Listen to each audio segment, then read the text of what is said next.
Hey, welcome back. This is that Yogi guy, and thanks for coming back. It's good to be back. It's good to be doing these questions and answers again. These little satsanga podcasts, and thank you very much for your questions.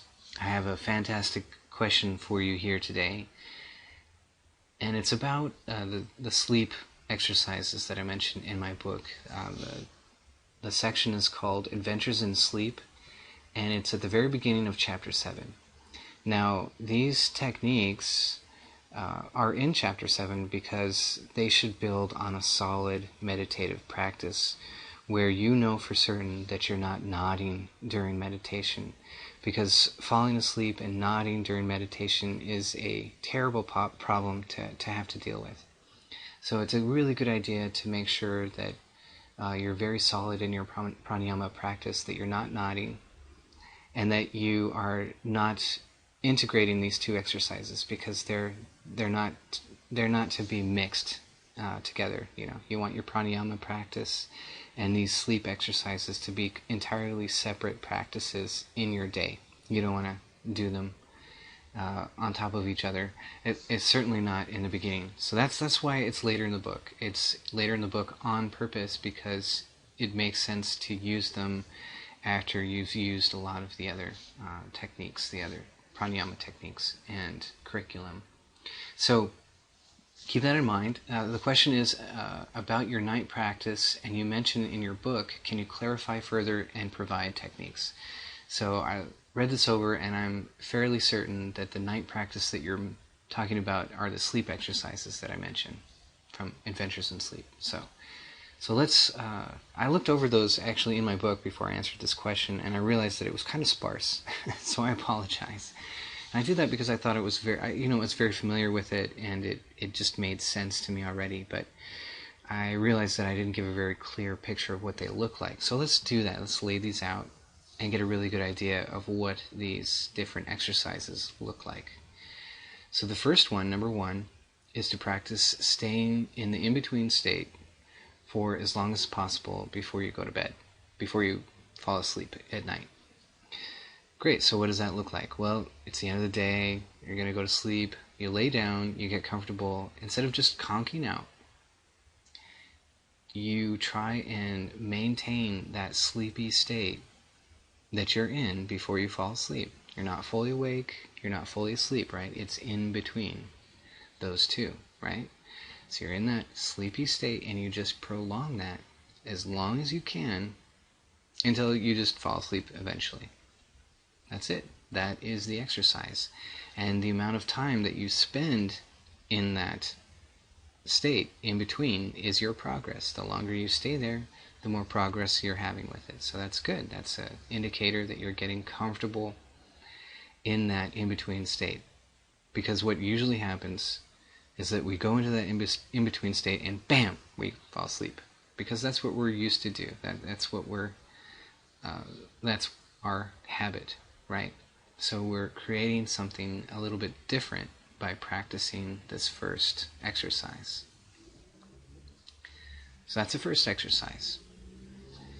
So after you've practiced that for a while and you feel very familiar with that in-between state, you feel comfortable, then you can progress on to the second exercise, which is training yourself to be able to fall asleep at will. So what does that look like? Well, you could do this at night, or you could do this anytime during the day. Just sit down, relax, when you have time, of course. Sit down, relax, get comfortable, and tell yourself to go ahead and fall asleep. Now this is something really interesting, right? Because you can't force yourself to fall asleep. It will increase your tension, and it will cause you to stay awake. So you won't go fall asleep at will. So how do you make yourself fall asleep? Well, you can't make yourself. You have to learn, you have to start using a new set of tools, right? You have to develop this conscious passivity, right?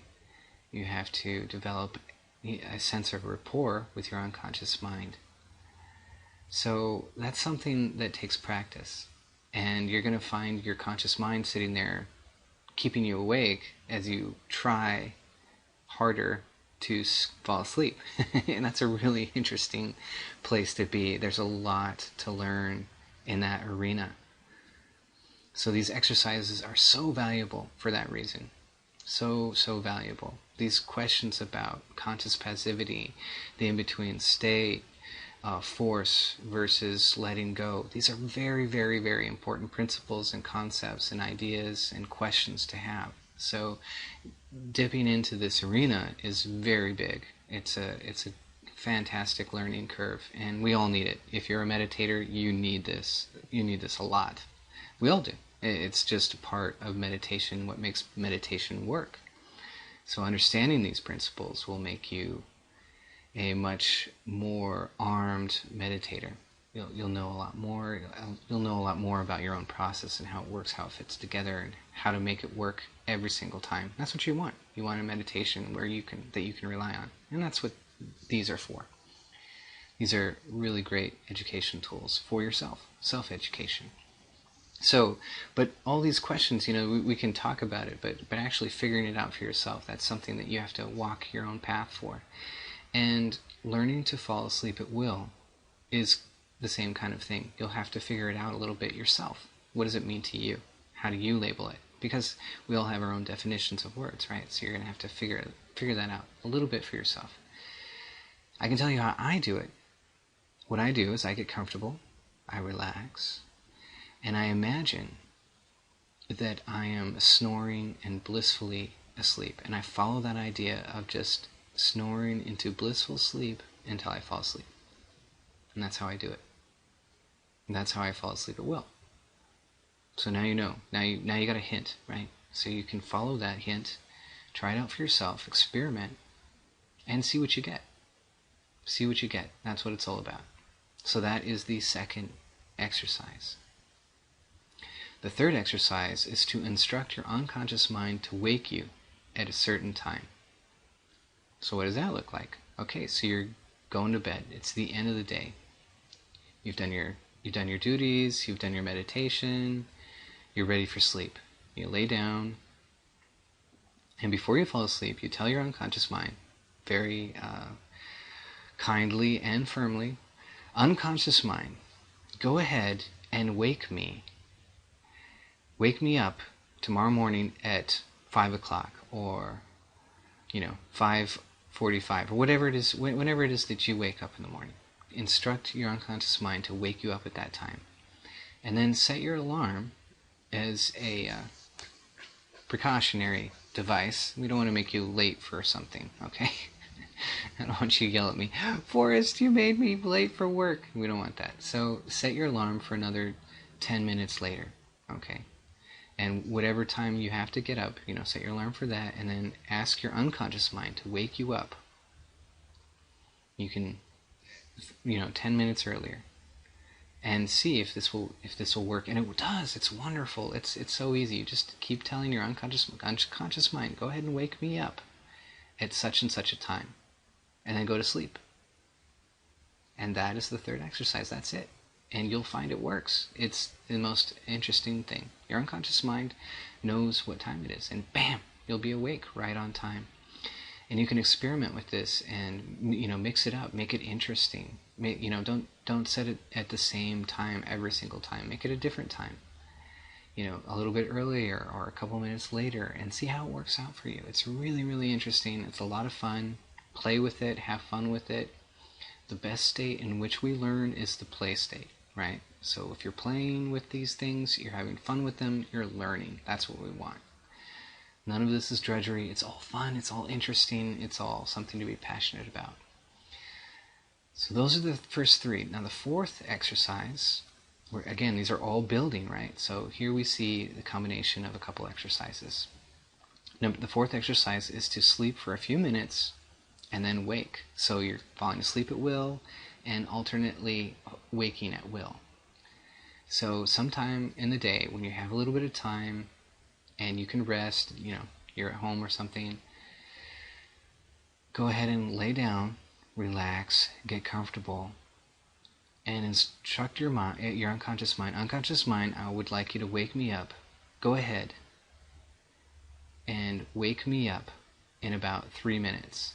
Okay? And then fall asleep at will. So you tell yourself to wake up in a few minutes, and then you fall asleep at will. And so you sleep for 3 minutes, and then you wake up, sit up, stay awake for a minute or so, and then do it all over again. Lay down, get comfortable, tell your unconscious mind, I want you to go ahead and wake me up in 4 minutes. And then fall asleep at will. Sleep for 4 minutes, wake up, get up, sit up, stay awake for a couple minutes, and then do it again. That's how you do it. That is the 4th exercise. So I think you can see how they build on each other. I think you can start to see how interesting this subject is and how much this has to offer a yogi meditator. The in-between state, conscious passivity, these things are huge to your practice. And they're going to give you highly refined skills for meditation. They're creating rapport with your unconscious mind, a deep rapport. And they're teaching you also how to relax very, very deeply.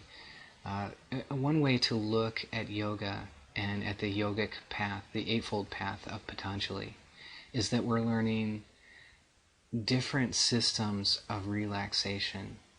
We're learning how to relax our hearts and our minds by having principles in our lives that we live by, that will help us feel good about ourselves, that relaxes our conscience. We're learning to free the heart from meannesses, that relaxes our hearts and our minds. Okay? And then we're learning how to step into this in-between state, that's relaxing our minds, we're relaxing our energy, we're relaxing all these different parts of ourselves. And when all these pieces come into line, that's when we start having progress. We have experience inside of ourselves. And that's what we're looking for.